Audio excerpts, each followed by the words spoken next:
Bonjour à tous et bienvenue sur La Retraite à 40 ans, le podcast pour prendre sa vie en main. Chaque dimanche, retrouvez une personne comme vous qui échange sans fil sur ses origines, ses ambitions, ses aspirations, sa relation à l'argent. Je m'appelle Victor Laura, je suis l'expert français du frugalisme et du mouvement FIRE, Financial Independence and Retire Early, indépendance financière et retraite précoce. Retrouvez mon livre La Retraite à 40 ans, c'est possible aux éditions Larousse. Pour rejoindre le mouvement FIRE, c'est sur devenirfrugaliste.com. Il y a une communauté, des workshops et des outils.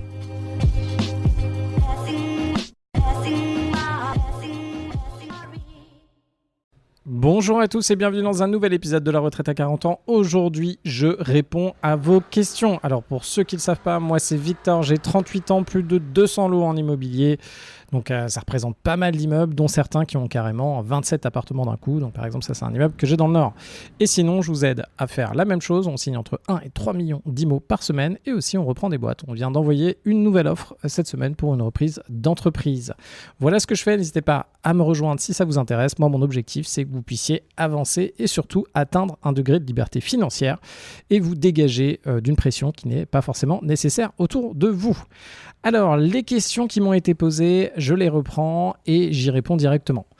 Là, on parle d'investissement immobilier et on m'a demandé est-ce que les investissements, tu les fais en nom propre? Alors, pour ceux qui n'ont jamais fait de l'immobilier, quand vous achetez quelque chose en immobilier, et d'ailleurs, quand vous achetez quelque chose, que ce soit des entreprises ou de l'immobilier, vous avez la possibilité soit de les acheter directement, donc c'est vous, donc moi dans mon cas, ça va être Victor Laura, le propriétaire direct, ou sinon, vous allez pouvoir créer une structure, donc vous êtes propriétaire d'une structure, d'une entreprise. Une entreprise, c'est juste une enveloppe, hein. C'est une personne morale, donc c'est une personne à part entière, et cette personne va pouvoir acheter le bien en question. Dans mon cas, figurez-vous que j'ai à peu près tous les types de détention. Alors attention, il y a vraiment beaucoup de types de détention, donc je pense que j'en ai à peu près 80%. Pourquoi je vous dis ça? Donc j'ai beaucoup d'appartements que j'ai en propre, et en fonction de l'exploitation, donc en gros, la question, c'est de se demander pourquoi j'ai différents types de détention et les raisons sont les suivantes. La première, assez souvent et qui revient assez rapidement, mais en tout cas, je vais les changer dans l'ordre, mais souvent, on se pose la question pour les impôts. Pourquoi en France, si on ne se protège pas, si on n'a pas des optimisations qu'on peut mettre en place, il faut se rappeler que l'imposition globale française, c'est quand même 50% et on retrouve ces 50% sur l'immobilier. Souvent, en immobilier, il est découpé en deux. Il va être découpé d'un côté sur l'impôt sur le revenu, donc votre barème d'imposition sur le revenu. Donc plus vous gagnez, plus vous êtes dans un barème important. Et deuxièmement, sur les cotisations sociales qui vont permettre, c'est les prélèvements sociaux qui vont permettre de financer, par exemple, la sécurité sociale, le remboursement de la dette, etc. On se rappelle, c'était à 3% à l'époque. Là, maintenant, je crois qu'on a 18% là-dessus. Donc bref, on a 50% de package global. Et en fait, la vraie question, c'est de savoir qu'est-ce qui est adressé à 50% d'impôts. Et c'est possible en immobilier d'avoir finalement 0 adressé à 50% d'impôts. Et si on arrive à 0 adressé à 50%, on paye 0 impôt. Donc il y a des méthodes pour pouvoir optimiser tout ça. Donc le premier élément, c'est de se dire, OK, je veux faire ça comme type d'investissement. Comment je peux me protéger finalement de ces impositions pour pouvoir progressivement gagner plus de capital et pas me retrouver bouffé, voire même à avoir un investissement où je paye plus d'impôts que ce qui me rapporte. Deuxième élément, et généralement pour moi, c'est un peu plus le premier, c'est l'endettement. En fonction de comment vous allez acheter un bien, vous allez plus ou moins être exposé à vous allez avoir principalement deux règles d'endettement différentes. Vous allez avoir l'endettement en tant que particulier, donc le fameux HCSF et les 35% dont on entend parler. Donc là, effectivement, vous allez, dans certains cas, si vous gagnez plus de 5 000 euros par mois, que vous avez de l'argent de côté, vous allez pouvoir sortir de cette règle déjà des 35%. Il faut se dire qu'en fonction de combien vous gagnez, si vous gagnez par exemple 7 000 euros par mois, vous allez pouvoir emprunter quasiment jusqu'à 50% et vous n'êtes plus aux 35%. Il faut se dire que les 35%, pour la majorité des Français, la grande majorité des Français, c'est le cas. Donc, ces cet endettement, il y a l'endettement particulier, donc là c'est les 35% et on peut faire mieux, on peut même aller le pousser un peu plus loin. Et de l'autre côté, vous avez l'endettement pro, qu'on appelle pro, et là on sera sur du financement plutôt sur 20 ans. Et là, il n'y a plus trop une question finalement, il n'y a plus la question des 35%, il y a plus une question d'encours. C'est-à-dire combien de dettes vous avez avec une banque en particulier et combien de dettes vous avez vous en particulier. Donc là, ça change de lecture et l'endettement, ça va vous pousser finalement à utiliser plus une technique, soit acheter un appartement directement vous, soit acheter un appartement en entreprise. Autre élément que je vais mettre en troisième, mais il ne devrait pas être en troisième, il devrait être en quatrième, c'est l'association. C'est-à-dire que si à un moment vous voulez vous associer et avoir une certaine flexibilité dans vos associations, ça va être beaucoup plus simple de le faire sous forme d'entreprise, où là, ça va être plus simple de vendre des parts d'entreprise, voire de faire des protocoles quand vous êtes en entreprise plutôt qu'en particulier. Donc généralement, quand on va faire des associations, on va plutôt être en entreprise. Et les associations, je vous rappelle, ça vous permet aussi de démultiplier votre endettement. Donc si vous avez un talent particulier, par exemple moi ce que je vous aide à avoir, c'est-à-dire sourcer des biens, savoir faire des deals qui font de l'argent, si vous n'êtes plus en capacité d'avoir de l'endettement ou si vous n'avez plus assez de cash pour pouvoir continuer, vous voulez accélérer, vous pouvez très bien vous associer et monétiser cette compétence. Par exemple, c'est ce que je fais quand vous venez dans mes programmes de coaching. Moi, je vous apprends simplement à faire de l'argent, quoi.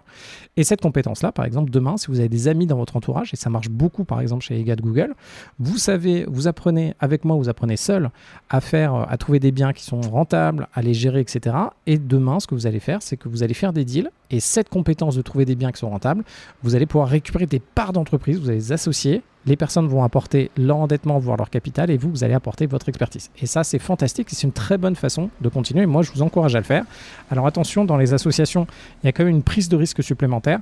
Rappelez-vous que les biens que vous détenez seul, que ce soit par l'intermédiaire d'une entreprise où vous êtes seul ou que ce soit ou directement vous, là vous êtes beaucoup plus en maîtrise. Il n'y a personne qui va venir vous embêter à part vous-même. Par contre, quand il y a des associations, c'est comme une étape un petit peu après. Pourquoi le risque est plus important?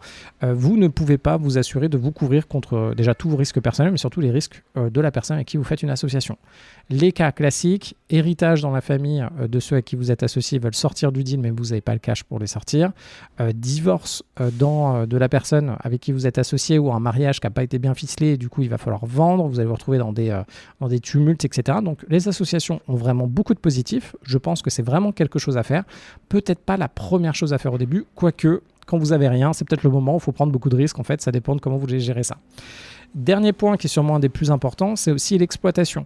En fonction, donc l'exploitation, c'est comment vous allez louer le bien, comment vous allez l'exploiter. Donc vous pouvez le louer directement en nu, par exemple. Donc il va simplement y avoir l'architecture d'une cuisine, une salle de bain, et c'est tout ce que vous avez dans l'appartement avec les radiateurs, etc. Et la personne va venir mettre ses meubles, va même meubler sa cuisine, etc. Enfin, va mettre son lave-vaisselle, etc.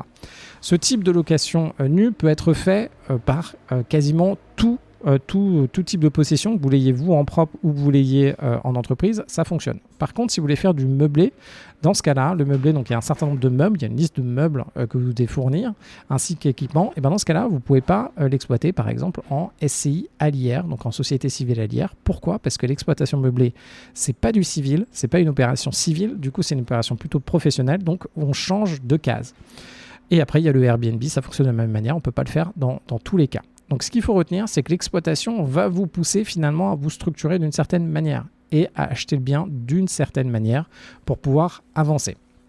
Tout ça pour dire que pour répondre à la question, maintenant que vous avez toute la logique, en fait moi ce que je fais aussi avec vous dans les programmes de coaching, je prends concrètement où vous en êtes par rapport à ce que vous avez déjà en place et je vois comment on peut structurer tout ça par rapport à comment on peut avancer. Donc ça dépend vraiment en fait la problématique qui est un peu touchy par rapport à ça, c'est que ça dépend vraiment de votre cas. Donc en fonction de ce que vous voulez faire, de votre projet, de l'intensité, de si vous avez des enfants, si vous voulez léguer, si vous voulez revendre, le type de bien que vous allez faire, en fait tout ça, toutes ces hypothèses, on va être obligé de se projeter sur chacune de ces hypothèses pour pouvoir à la fin avoir la bonne structuration fiscale qui sera une structuration fiscale et aussi d'endettement propre à aujourd'hui. Donc on n'est pas à l'abri qu'il y ait des changements fiscaux, etc. Par l'avenir. Donc ça, il faut un peu d'expérience pour pouvoir le faire, même pas mal, et il faut réussir à échanger, se poser des questions et aussi faire une estimation de la réalité future. Après, pour beaucoup d'entre vous aujourd'hui, alors il y a du contre-intuitif. J'ai commencé moi par une période à acheter les biens en propre que j'ai passé en LMNP, donc loueur meublé non professionnel, et maintenant c'est du LMP, loueur meublé professionnel. J'ai commencé avec cette casquette-là, et après je suis passé en entreprise, etc. pour démultiplier la dette, voilà. Aujourd'hui, avec le recul, ça peut être un peu particulier, ça dépend aussi des moyens que vous avez, mais indirectement, alors je vais être très contre-courant, mais le LMP, le loueur meublé professionnel, plus une entreprise de gestion, peut vous permettre finalement de profiter des deux intérêts d'optimisation fiscale, c'est-à-dire payer pas ou peu d'impôts pendant la détention des biens et payer pas ou peu d'impôts lorsque vous allez céder les biens. Donc là, vous avez un peu l'optimisation fiscale, je pense, qui est une des plus performantes aujourd'hui. Attention, il y a quand même des inconvénients. Et de l'autre côté, il y a une deuxième optimisation fiscale qui fonctionne très bien, c'est lorsque vous avez vos murs d'entreprise et vous allez pouvoir faire un démembrement de propriété, revendre l'usufruit. Bref, vous avez une méthode de ce côté-là. Attention, ça déclenche souvent des contrôles fiscaux, mais qui vont vous permettre, dans certains cas, d'économiser des millions d'impôts. Donc franchement, ça peut être pas mal. Quand je dis millions, c'est quand vous êtes sur des gros projets. Donc en tout cas, dans mon cas, j'ai quasiment toutes ces structures. Il y en a certaines que j'ai pas. Donc dans les structures que moi j'ai pas, c'est par exemple la SARL de famille, ça j'en ai pas créé, qui est très utile dans certains cas pour pouvoir, il faut que ce soit en famille et c'est très utile d'un point de vue imposition lorsque vous allez faire des locations meublées principalement. Je vais pas avoir des SNC, je vais pas avoir d'autres types d'entreprises ou des sociétés du coup en commandite, etc. Ça je les ai pas encore. Je pense que je vais aller là-dessus. La SARL de famille, je suis pas sûr de le faire, mais pourquoi pas, rien que pour tester. Mais en tout cas, quasiment toutes les autres, je les ai, donc environ 80% des opérations. Et voilà pourquoi j'ai ça. Dans la plupart des cas, les personnes que vous allez rencontrer qui ont beaucoup d'immobilier vont globalement finir par avoir l'ensemble du spectre des types d'entreprises. Et surtout, il va y avoir des changements en fonction de la restructuration du patrimoine immobilier. Donc généralement, pour beaucoup d'entre vous, quand vous allez commencer, ça dépend ce que vous allez faire, mais dans beaucoup de cas, soit vous êtes en immeuble de rapport nu, et là, alors ça dépend parce qu'il y a des nouveaux dispositifs qui sont arrivés, mais assez souvent, vu le montant d'imposition, ça dépend des travaux, on sera soit en direct, soit on sera un SI à l'IS pour vous protéger, sinon il y a trop d'impôts. Et sinon, il y aura beaucoup d'LMNP, donc loueur meublé non professionnel, qui reste quand même un statut très intéressant pour vous permettre d'avancer un certain nombre d'années sans payer d'impôts, ce qui est très bien et ce qui est nécessaire quand on fait de l'immobilier, qui est quand même, globalement en France, de toute façon, tout est vraiment pas mal taxé.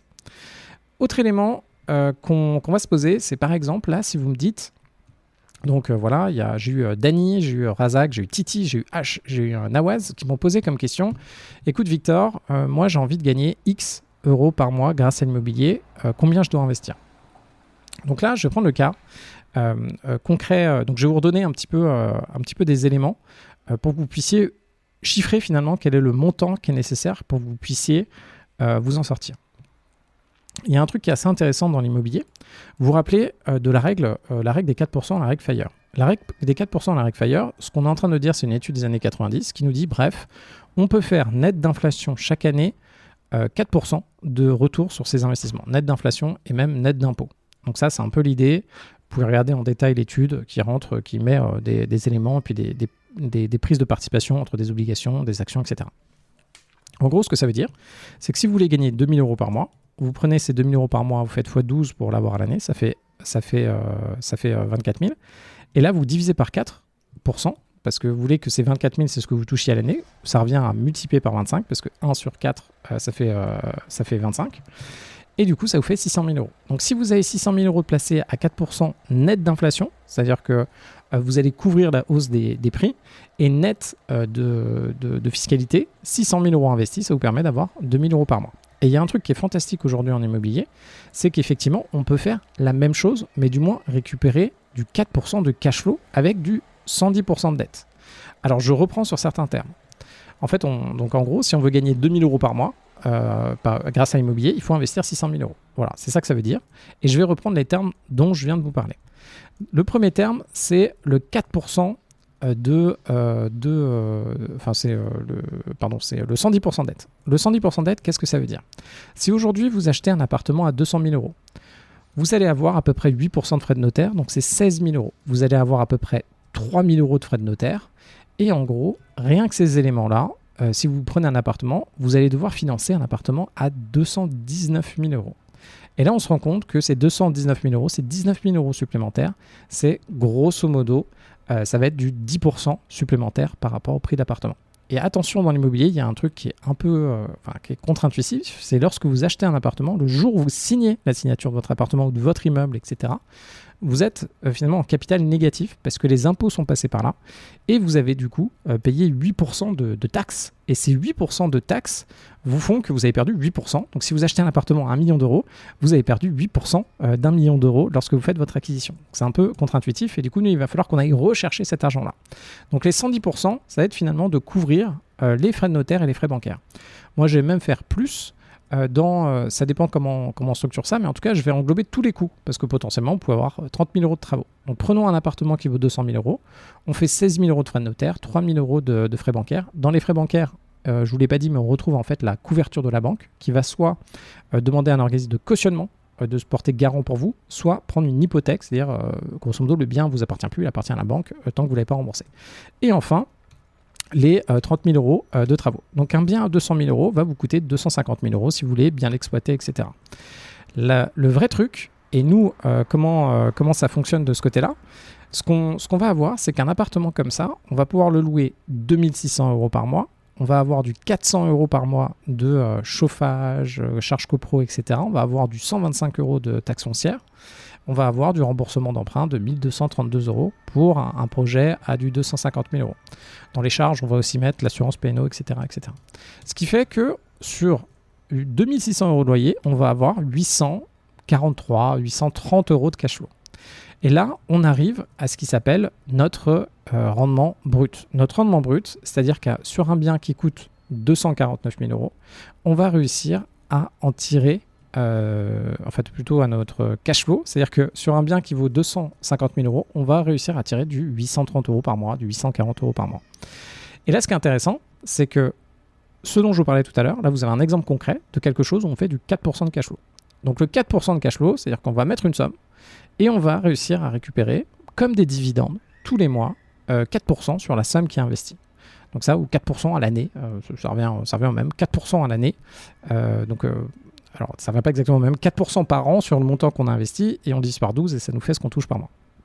Donc ça, c'est ce qu'on arrive à faire aujourd'hui dans des biens immobiliers qui font grandement du cash flow. Ce qui est intéressant en plus, et vous le savez, c'est-à-dire que là aujourd'hui sur les 1 232 euros de remboursement d'emprunt, on va quand même avoir 60% à 70%, ça dépend dans quelle phase on est, mais on va quand même avoir du 862 euros de remboursement et de création de capital, finalement, remboursement de capital. Donc ça, c'est en plus et on va pouvoir le rajouter. Ces éléments-là, ça vous permet de comprendre qu'effectivement, aujourd'hui, en investissant dans l'immobilier, on peut faire du 4% de cash flow sur le montant global investi. Et si on rajoute le remboursement de capital, là, il faudrait que je le fasse pour vous, on double, donc on est à du 8%. Donc en fait, on a du 8% sur un montant investi. Ce qui est très intéressant, et je reviendrai dessus dans un autre épisode, c'est que 8% par an, c'est pas terrible. On se rappelle que sur un capital, par exemple, placé en bourse, on peut faire du 10 à 20%. Là, on est sur du 8%, et en plus, c'est de l'immobilier, donc il y a des règles supplémentaires, il y a des problématiques, etc. Donc, comme ça semble pas très intéressant.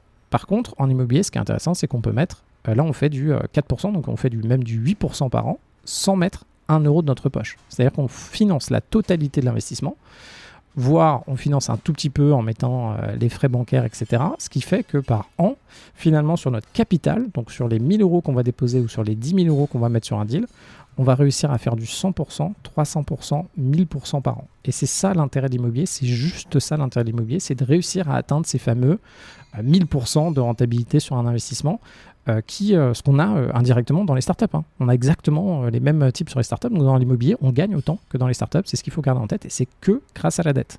S'il n'y avait pas la dette, franchement, moi je ne m'embêterais pas à faire de l'immobilier. Mais là, il y a la dette, donc ça nous permet d'aller beaucoup plus loin.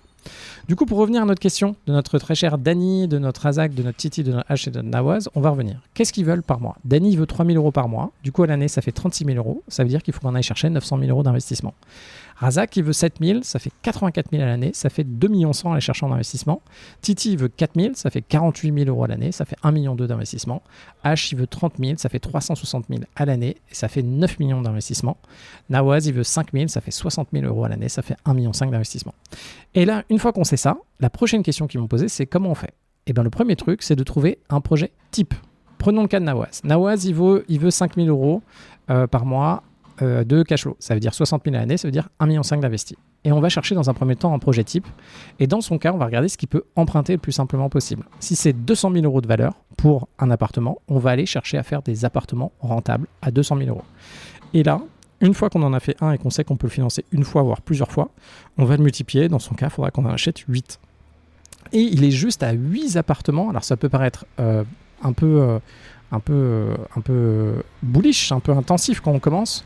Mais effectivement, 8 appartements, ça se fait assez rapidement et ça peut bien fonctionner. Donc voilà cette question-là de ce côté-là. Autre élément, on a une question de Morane qui me demandait combien était le coaching. Alors pour ceux qui sont intéressés, n'hésitez pas à prendre un rendez-vous directement en lien. Vous pouvez faire un état des lieux sur votre situation et on va vérifier avec vous si vous êtes les bonnes personnes pour venir en coaching. Le coaching, il coûte 3 000 euros par mois. Excusez-moi, je vais dire 3 000 euros par mois. Il coûte 3 000 euros.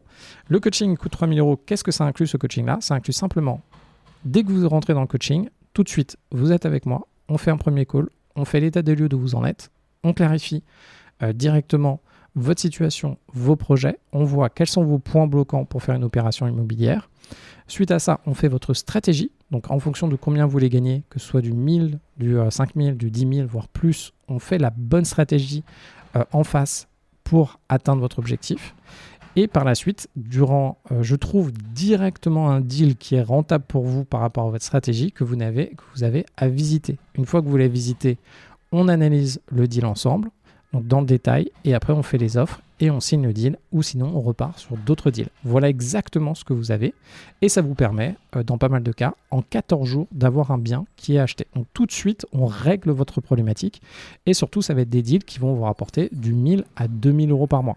C'est-à-dire qu'en 3 mois, vous avez regagné vos 3000 euros, et surtout, vous êtes en faculté de continuer à avancer. C'est ça, véritablement, c'est un débloqueur. Moi, je suis là pour vous débloquer, vous montrer qu'est-ce qui fonctionne, qu'est-ce qu'on peut faire, où est-ce qu'on peut aller, quels sont les bons types d'exploitation par rapport à votre stratégie, comment atteindre votre succès et de vous mettre en selle. Je vous mets en selle sur quelque chose qui est assez dur et qui est vraiment très dur, c'est de faire son premier deal qui marche bien. Une fois que je vous ai mis en selle sur le premier deal qui marche bien, vous êtes dans la communauté, c'est tout à fait possible d'en faire plusieurs. Donc il y en a certains qui vont en faire 3 en une année, il y en a certains qui vont en faire 1, il y en a certains qui vont en faire 5, il y en a certains qui vont en faire 10. Il y a des records qui sont assez conséquents. Et ça vous permet d'être on track pour la suite. Et surtout, ça va vous ouvrir énormément de portes. L'immobilier, et comme toutes les expériences de la vie, l'immobilier, ça va être une telle expérience pour vous que ça va vous débloquer sur plein d'autres sujets. Vous allez changer de vision sur ce qui vous entoure. Une fois que vous savez faire un investissement immobilier locatif, vous allez peut-être débloquer des choses sur le business, vous allez débloquer des choses dans votre métier, vous allez débloquer des choses dans votre façon de voir la vie. Ça va vous permettre de réellement avancer, de changer et surtout d'être en capacité d'avoir le pouvoir de changer votre vie, ce que vous avez pas forcément aujourd'hui à cause de plein d'échos dans tous les sens, plein de difficultés qui sont normales, plein d'enjeux, plein de personnes qui sont autour de vous qui ne vous soutiennent pas forcément, etc. Donc en tout cas, venez, moi je vous encourage, on s'appelle directement cette semaine. Une autre question, on a... Alors, peux-tu en dire plus sur les travaux si on ne paye pas la main-d'œuvre notamment? Que penses-tu de combiner le locatif avec l'activité de marchand de biens? Alors là-dessus, pour revenir concrètement dessus, le locatif, c'est une difficulté pour moi de 3 sur 10. Le marchand de biens, c'est une difficulté de 7 sur 10. La problématique, c'est qu'aujourd'hui, on se dit, tiens, je vais faire du marchand de biens, c'est bien, je vais acheter un truc, je vais le revendre, je vais le flipper, ça va aller vite, et comme ça, j'aurai du cash, j'aurai pas de charge mentale, etc. Dans l'idée, c'est vrai que c'est vrai. Par contre, la problématique, c'est qu'il faut une réelle expertise de marchand de biens. La réelle expertise de marchand de biens, c'est qu'il faut déjà comprendre ce que c'est un peu l'immobilier, les travaux, comprendre comment les gens pensent, faut comprendre comment acheter, comment faire les travaux, comment revendre au bon prix, etc. Et en fait, toute l'expérience qu'on doit accumuler pour devenir marchand, indirectement, il y a une bonne partie qu'on accumule en faisant du locatif. Donc le locatif, on a beaucoup moins de risques. Il faut se dire qu'on dilue le risque sur 20 ans, 25 ans. Le marchand de biens, on a un risque pendant 1 an. Donc on met beaucoup d'intensité, on prend beaucoup de risques au début, avec des subtilités sur le financement et des subtilités sur d'autres éléments. Donc indirectement, ce qui marche bien, c'est quand même de commencer par du locatif pour se faire la main. Et le plus tôt possible, vous allez le faire, le mieux c'est. Même si ce ne sera pas les meilleurs deals de votre vie, vous m'appelez, on fait un deal en 14 jours, vous avez votre premier bien, vous faites les dents sur un deal. Vous faites les dents sur un deuxième deal derrière, et après vous dites, ok, c'est bon, je maîtrise à peu près les trucs, je peux maîtriser une zone, avoir les contacts et passer sur du marchand. Le marchand, c'est un peu une grosse vente de dire, en fait, c'est simple de faire du marchand. En réalité, il faut quand même trouver les deals, savoir les maîtriser, comprendre avec les mairies comment ça fonctionne. Et en fonction du niveau que vous avez aujourd'hui et de la connaissance et de l'expérience, ça risque d'être trop dur pour une grande partie d'entre vous. Je pense que c'est beaucoup plus simple de commencer par du locatif et après de passer sur du marchand. Une fois que vous maîtrisez un peu le locatif, rien ne vous empêche de choper des opportunités. Donc ça, par exemple, je l'ai fait à Orléans, je l'ai fait dans d'autres villes, plutôt dans l'ouest de la France. Et ce qu'on faisait, c'est qu'on achetait des immeubles, et ces immeubles-là, on les transformait pour faire des Airbnb, donc de qualité. Et dans ces immeubles déjà transformés, on revendait 1 ou 2 lots à des locataires, à des propriétaires, pour pouvoir même couvrir le prix total de l'immeuble. Et ça nous permettait d'avoir du cash suivant pour qu'on puisse avancer. Alors, c'est des très très bonnes stratégies. Attention juste sur le fait que quand vous faites un immeuble Airbnb, généralement ça se voit. Il vaut mieux éviter de faire des immeubles totalement Airbnb. Donc c'est quand même bien de revendre 1 ou 2 appartements à des locataires qui sont là plutôt full-time. Quand vous faites des immeubles full Airbnb, mais ça c'est un autre sujet, généralement ça se voit et les gens, enfin c'est des gros porcs quoi. C'est des gros porcs, ça se voit que c'est des immeubles Airbnb, du coup les gens ils en ont rien à faire. Autre élément, comment enchaîner avec déjà 2 investissements en location madame m'embête pour une RP. Donc ça, c'est assez souvent le cas, que ce soit monsieur ou que ce soit madame, qui va embêter pour acheter une résidence principale. La résidence principale, c'est quand même une grosse source de sécurité si vous êtes une personne qui n'a pas l'ambition de devenir entrepreneur, l'ambition de gagner beaucoup d'argent, par exemple. Si vous savez que vous allez rester dans une zone, que vous ne comptez pas, vous ne voyez pas vos revenus, vous gagnez 3 000 euros, 5 000 euros par mois, 7 000 euros par mois, mais vous n'arrivez pas en fait à développer vos revenus, vous dites ok, bon bah là je suis dans un taf, je suis bien où j'en suis, je ne pense pas changer, progresser, etc. Quand vous êtes dans cette phase où en fait vous avez un peu peur finalement de l'avenir parce que vous êtes au maximum de vos capacités par rapport à ce que vous voulez faire et vous voulez pas vous confronter à autre chose, vous allez souvent chercher à avoir de la grosse stabilité. Dans ce cas de grosse stabilité, si vous pensez habiter toujours au même endroit, dans des mêmes conditions, acheter sa résidence principale, c'est quand même quelque chose de très bien. Ça vous permet de sécuriser 200, 300, 500 000 euros, 1 million d'euros pour votre retraite, c'est super. Par contre, si vous êtes dans une phase un petit peu plus dynamique, vous voulez toucher d'autres niveaux de richesse et sortir, en fait, votre résidence principale ne va pas vous emmener dans de l'abondance financière, à moins d'avoir attendu 25 ans et d'avoir peut-être des placements un petit peu hauts qui vont vous aider. Si vous êtes dans une dynamique financière, c'est-à-dire que vous voulez atteindre une liberté financière en 1, 2, 3 ans, 4 ans, 5 ans, 10 ans, là, il va falloir passer par d'autres méthodes. Et une des méthodes possibles, c'est effectivement l'investissement locatif. Et moi, je reste convaincu que c'est quand même quelque chose qui fonctionne le mieux et qui est le plus simple. Et là, vous avez le plus de chances d'y arriver. Encore une fois, des investissements, vous pouvez les faire dans plein de choses. Par contre, investir dans quelqu'un, par exemple, j'ai revu une CGP qui avait investi, donc une conseillère en gestion de patrimoine qui, avant de s'en renseigner là-dessus, elle avait investi dans un projet de bateau à voile parce qu'elle trouvait ça sympa. Elle avait mis 10 000 euros et aujourd'hui, elle a perdu ses 10 000 euros parce que l'entreprise est en liquidation. Donc, il y a des choses, on peut investir dans plein de choses, mais il y a un moment, il faut quand même se sécuriser un minimum. Et se sécuriser un minimum, l'investissement locatif reste quand même quelque chose de risqué, mais pas trop. Donc, qu'est-ce que doit faire notre ami Dany ? Dany, déjà, dans un premier temps, il doit comprendre, il doit expliquer à sa conjointe, à sa madame, que acheter et faire de l'investissement locatif, ça va lui permettre d'atteindre des choses qui sont intéressantes pour tous les deux. C'est-à-dire lui dire, écoute, moi, si je me lance là-dedans, à la fin, je vais avoir 1 000 euros, 2 000, 3 000, 5 000 euros par mois supplémentaires. Ça, c'est intéressant. Ça, c'est le projet que je veux mener. Moi, c'est important pour moi. Mais regarde, imagine demain, on a 1,5 million de patrimoine en plus. Et en plus, on a du 5 000, du 10 000 euros supplémentaires tous les mois. Et en plus, on s'enrichit tant tous les mois. Est-ce que ça vaut pas le coup par rapport à acheter une résidence principale qui va nous coûter 1 500 ou 2 000 euros par mois? Et finalement, ce sera tout ce qu'on aura. Et donc là, il y a ce travail à faire. Et après, il y a réduire l'incertitude. On peut tous avoir des plans sur la comète. Moi, je peux vous dire, voilà, demain, je vais créer une entreprise, je vais la revendre 30 millions, etc. Dans l'idée, intellectuellement, on peut se dire que c'est vrai. Mais concrètement, est-ce que je suis en faculté de faire ça? Et quels sont les risques? Et est-ce que ça va bien se passer? Et là, le vrai jeu, ça va être de lancer et de négocier un premier pas. Il va falloir qu'il négocie avec madame un premier pas en disant « Donne-moi 6 mois, j'achète un bien immobilier, je te montre que j'y arrive et que ça cartonne. Et si dans 6 mois ça ne marche pas, on en reparle et on retourne sur la résidence principale. » Et ça, c'est une bonne façon de négocier pour tester les choses et même pour Dany lui-même de se dire « Ok, il se met des délais, il se met des deadlines pour s'assurer qu'il ne passe pas à côté de quelque chose. » Donc voilà la façon dont vous pouvez négocier en couple. Et attention, parce que la dynamique financière n'est pas... Enfin, il y a une question d'éducation financière. C'est-à-dire qu'il faut bien comprendre l'intérêt d'une RP, il faut bien comprendre l'intérêt de la bourse, il faut bien comprendre l'intérêt d'un investissement locatif, et ça prend un peu de temps. Et au tout début, quand on ne connaît pas tout ça, on a un petit peu peur, et effectivement, il y a quand même une prise de risque. Donc si on veut justifier que quelque chose ne marche pas, il n'y a rien de mieux que d'expliquer que quelqu'un a perdu un peu d'argent en bourse, ce qui est vrai, ce qui arrive, ou quelqu'un qui a des problèmes en immobilier, ce qui est vrai, ce qui arrive. Alors, autre élément, non, on a fait le tour. On a fait le tour des questions. On a fait le tour de toutes ces questions. Est-ce que j'en avais d'autres ?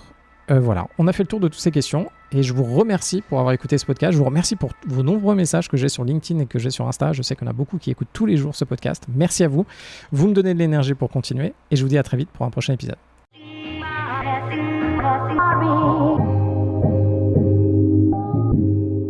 Vous venez d'écouter un épisode de La Retraite à 40 ans. N'hésitez pas à en parler autour de vous, à vous abonner, à rajouter 5 étoiles et à mettre un petit commentaire. Ça nous aide vraiment beaucoup. Pour être informé des nouveautés, rendez-vous sur devenirfrugaliste.com. Une question? Je réponds sur LinkedIn, Victor Lora, L-O-R-A. Et surtout, n'oubliez pas, vous êtes déjà au top.